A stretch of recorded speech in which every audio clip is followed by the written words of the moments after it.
Mayli endi Bahor opaga ko'rsataman deyapti. Nima qildi? Hammasini eshitgan. Boya aytgansan-ku, shida yubkamni ko'tardi. Bilmay qoldim tiqvorganini. Endi ayangga ko'rsataman deyapti Jo'ra. Ha dedim, Begzod dedim, qizligimda olib qo'ydi deb menga ham aytuvdi dedim. Senga ketib qolibdi, men uni Bahor opaga jo'natayotgandim dedim.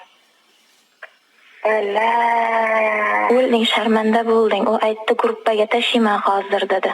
Bu sen gapirgansan-ku, Marjon yubkam ko'tardi, meni sikib qo'ydi, qochib ketdi qozoqqa deganlaring bor. Hammasini hozir Muhammadlar gruppaga kiribdi-da, Marjon sikib qo'yibdi deb yozibdi. Qaysi Muhammad? Yo'q, gruppaga tashlabdi. Gruppaga, ha, Go'zal seni tez qishloqqa shu zapisingni tashlab yuboribdi, men bilan gaplashgan. Qanchiqsan-da, battar bu ham kam. Siktirishdan oldin o'ylash kerak edi, qanchiq ochib qo'ymay olmingda.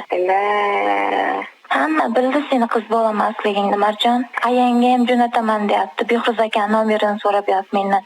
Men bilmayman dedim. Go'zal nega shunday propiska gap u? Shunaqa gap. Charchagan bo'lsang qisib yurishing kerak-da.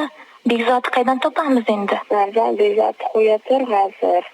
Sen Begzodni qaydan topishingda? Men bu kuni gaplashuvdim Telegramdan. U aytdi menga, men sikkanimda dedi, u qiz bola emas edi.